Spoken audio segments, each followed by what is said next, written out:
Доброе утро, зрители Стоп Гейм! В эфире Инфакт.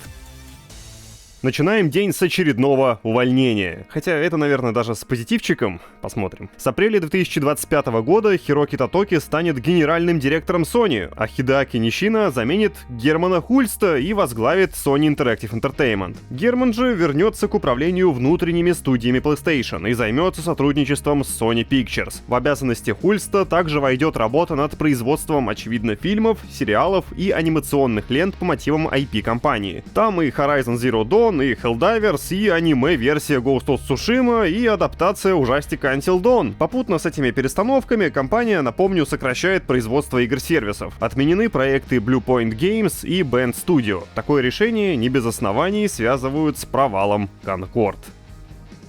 Уже сегодня Marvel's Spider-Man 2 поселится на персональных компьютерах, в связи с чем Sony и ответственная за порт студия Nixxes поспешили раскрыть системные требования. Пора бы уже. Системки на ваших экранах? Там все более-менее подъемно, но видеокарта Джокера игру уже все-таки не потянет. Хотя самое интересное скрывается не в системках, а в том, что ПК-версия Marvel's Spider-Man 2 не потребует привязки к учетной записи PSN. Возрадуйтесь, бояре! Более того, Sony уберет обязательную привязку из ряда других игр, а именно из God of War Ragnarok, Horizon Zero Dawn Remastered и The Last of Us Part 2 Remastered. Функция привязки к аккаунту PSN останется в перечисленных тайтлах в качестве опции, за которую предусмотрены различные бонусы, но не более. Пока победа произошла, в комментах можете порадоваться.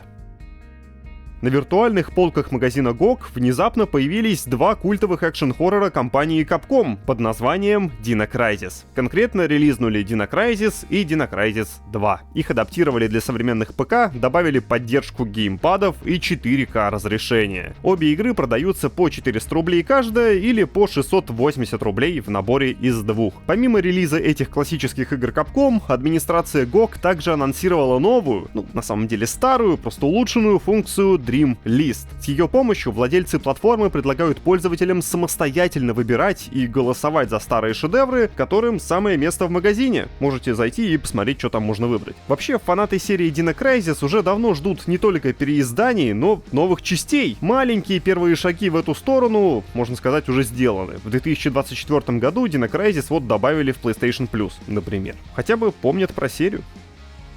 А вот вы помните про ремастер The Thing? Так вот, он успешный был. Ничего себе. Релиз от Night Dive Studios стал самым быстро продаваемым проектом студии, несмотря на смешанные отзывы. Игра вышла 6 декабря 2024 года на ПК и консолях, напомню. Хотя критики встретили новый старый ужастик достаточно тепло, далеко не всем показалось, что переиздание как-то заметно улучшило достаточно проблемный оригинал. Блогер Мандалор, например, раскритиковал авторов за излишние упрощения. Да, сражаться с монстрами стало удобнее, но вместе с тем из хоррора исчезли любые намеки на напряжение. Впрочем, он похвалил реставраторов за то, что они довели до ума механику превращения союзников в монстров. Раньше они трансформировались в чудовищ строго по скриптам, а вот теперь процесс не настолько предсказуем. Но несмотря на критику, Atari, владеющая Night Dive, отметила, что приобретение студии укрепило ее позиции в сфере ретро-игр.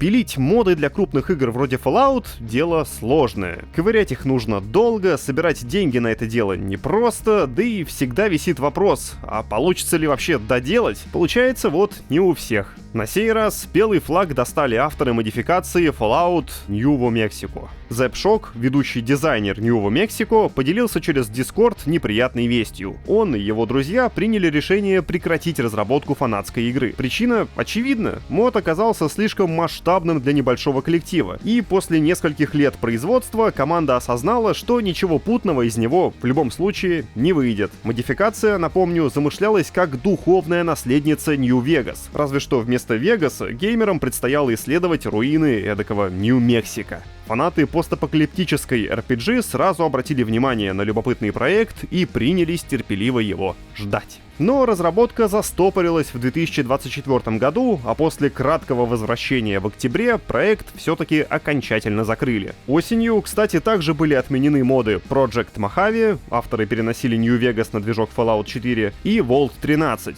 Это должен был быть ремейк оригинальный Fallout. И только Fallout London продолжает разрабатываться на этом выжженном поле модификаций. На фоне неприятных новостей о неуспехах Dragon Age The Veilguard в компании BioWare прошла реструктуризация. Об этом сообщил генеральный менеджер студии Гэри Маккей. По словам руководителя, в перерыве между производственными циклами BioWare воспользовалась, как он сказал, возможностью переосмыслить подход к работе. Коллектив полностью сосредоточился на новый Mass Effect, а, опять же, его цитата, «учитывая стадию разработки, проект не нуждается в поддержке всей студии, поэтому некоторые специалисты отправились в другие филиалы Electronic Arts». Звучит как стадия разработки летит в гроб. Шутка. Журналистка IGN Ребекка Валентайн пишет, что часть уже бывших сотрудников BioWare устроилась на аналогичные роли в другие подразделения. Как минимум, несколько должностей в команде Dragon Age были упразднены. Тем, кого коснулось сокращения, дали время, чтобы сменить место работы в составе Electronic Arts.